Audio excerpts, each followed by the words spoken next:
Hi சுட்டீஸ், எல்லாரும் எப்படி இருக்கீங்க? இன்னைக்கு ஒரு கதை பார்க்கலாம்.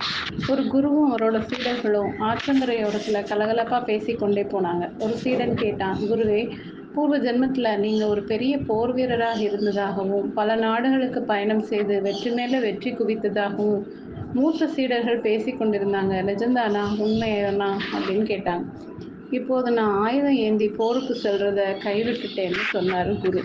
ஏன் குருவே, போர் தவறா? ஆயுதங்களை கையில் எடுக்கிறது தவறா அப்படின்னு சீடர்கள் கேட்டாங்க. அதற்கு குரு, சரி தவறு அப்படிங்கிறதெல்லாம் ஏன் கருத்து. ஒரு கட்டத்துக்கு மேலே புத்தி கூர்மையும் அமைதியையும் விட சிறந்த ஆயுதம் எதுவுமே இல்லை அப்படின்னு எனக்கு புரிஞ்சிட்டனால கைவிட்டுட்டேன்.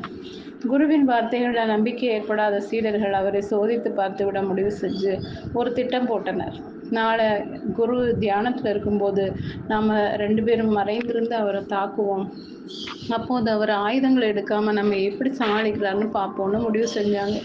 மறுநாள் வகுப்புகள் முடிந்ததும் குரு வழக்கம் போல தியானத்தில் ஆழ்ந்து விட இந்த 2 சீடர்கள் மட்டும் ஆசிரமத்துக்கு பின்புறத்தில் மறைந்திருந்தாங்க. சில நிமிஷத்துல கழித்து 2 பேரும் மெல்ல வெளியே வந்தாங்க. பேசி வச்சபடி 2 பேரும் குருவின் மீது ஏக காலத்துல இரு பக்கம் இருந்து பாய்ந்தாங்க.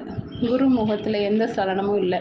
அவங்க பக்கத்துல நெருங்கும் வரை கண் மூடி அமைதியா இருந்த குரு கடைசி வினாடியில சற்று முன்னே வந்து குனிந்து கொண்டார்.